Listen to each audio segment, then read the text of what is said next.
Hello बच्चों, आज हम काल के बारे में सीखेंगे। काल क्या होता है। काल क्रिया के जिस रूप से उसके होने के समय का बोध हो उसे काल कहते हैं। क्रिया क्या होती है? किसी भी कार्य को करना क्रिया कहलाता है। तो क्रिया के जिस रूप से उसके होने के समय का बोध हो उसे काल कहते हैं। मतलब कोई भी कार्य किस समय किया गया है उस चीज़ का पता चलता है तो उसे क्या कहते हैं? काल कहते हैं।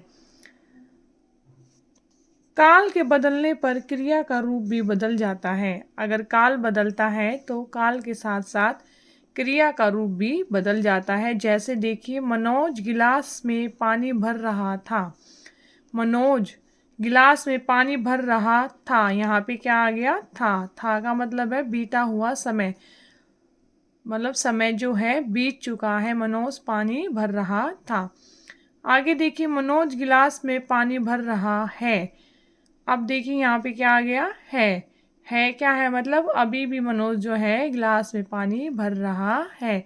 तो ये वर्तमान समय है जो अभी चल रहा है। आगे देखिए, मनोज गिलास में पानी भर डालेगा। मतलब अभी मनोज ने गिलास में पानी भरा नहीं है, वो अभी भरेगा, डालेगा। तो ये आने वाले समय के बारे में बताया जा रहा है।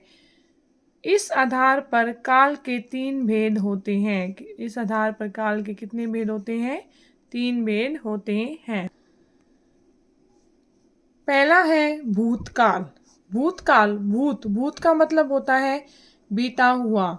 काल का मतलब होता है समय, मतलब जो समय बीत गया है उसे भूतकाल कहते हैं, अर्थात बीता हुआ समय। जैसे देखिए, मैं नाना जी के घर गया था। इसमें गया था मतलब वो जाकर आ चुका है। गया था आ गया, वो पहले कभी गया था। तो यहाँ पर क्या है? भूतकाल है, समय बीत चुका है वो। आगे देखिए, दिव्या ने कल भी अच्छा नृत्य किया था। अब उसने नृत्य कब किया था? क्या दे रखा है? कल। तो कल मतलब वो बीत चुका है। दिव्या ने कल अच्छा नृत्य किया था। तो बीता हुआ समय जहाँ आता है वहाँ क्या होता है? भूतकाल होता है। इन वाक्यों में गया था और किया था शब्दों से क्रिया के बीते हुए समय में होने का पता चल रहा है। इन वाक्यों में गया था और किया था, ये क्रिया शब्द हैं। इनका बीते हुए समय के में होने का पता चल रहा है कि क्रिया जो है बीते हुए समय में हुई थी। आगे देखिए, क्रिया के जिस रूप से उसके बीते हुए समय में होने का बोध होता है उसे भूतकाल कहते हैं।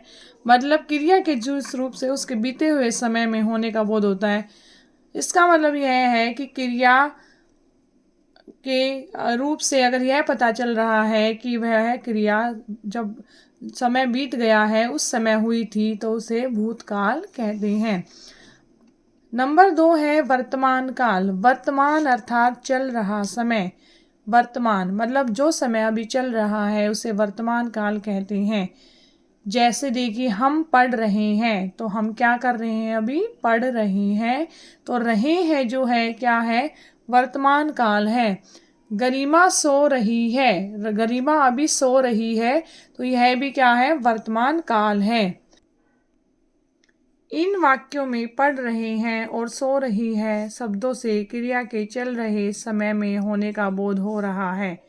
मतलब इससे ये पता चल रहा है कि जो भी काम है वो अभी तक चल रहा है, ना तो वो खत्म हुआ है ना वो करेगा। इस प्रकार क्रिया के जिस रूप से उसके वर्तमान समय में होने का बोध हो उसे वर्तमान काल कहते हैं। मतलब जिस काम से हमें यह पता चलता है कि वह वर्तमान समय में हो रहा है, चल रहा है, उसे वर्तमान काल कहते हैं। आगे देखिए, नंबर 3 भविष्यत काल। भविष्यत अर्थात आने वाला समय। जो समय आने वाले समय में होता, जो कार्य आने वाले समय में होता है उसे भविष्यत काल के रूप में जाना जाता है। जैसे थोड़ी देर में पत्र लिखूंगी। अब वह जो है पत्र कब लिखेगी? थोड़ी देर में लिखेगी। ना तो वो पत्र उसने लिखा, वो लिख रही है अभी। अगर वो लिख रही होती तो वर्तमान काल होता। ना ही उसने वह पत्र लिख चुकी है या लिख दिया था होता तो भूतकाल होता, भूतकाल होता। लेकिन यहाँ पर क्या है, थोड़ी देर में पत्र लिखूंगी, वह पत्र थोड़ी देर में लिखेगी, मतलब आने वाले समय में लिखेगी। तो यहाँ पर क्या है, लिखूंगी भूत भविष्यत काल है।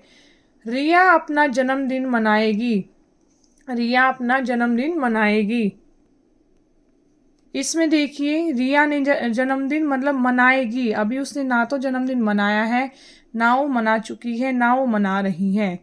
तो इसमें क्या है, रिया अपना जन्मदिन मनाएगी, मतलब वो आने वाले समय में अपना जन्मदिन मनाएगी, अभी उसने मनाया नहीं है।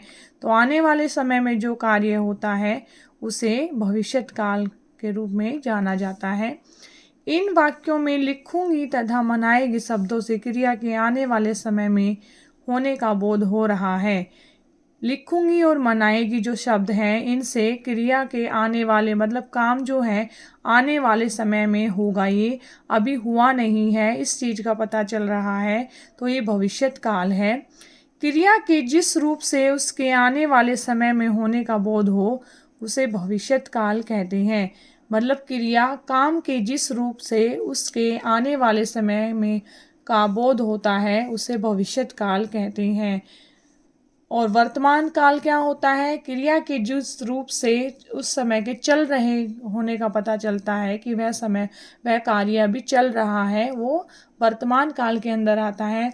और अगर कोई काम कर लिया था, पहले ही कर चुके हैं, तो वो भूतकाल के अंतर्गत आता है। तो यहाँ पर क्या है, क्रिया के जिस रूप से उसके आने वाले समय में होने का बोध हो उसे भविष्यत काल कहते हैं। मतलब कोई भी कार्य आने वाले समय में करेंगे, अभी वो काम हमने किया नहीं है, तो वो भविष्यत काल के अंतर्गत आता है।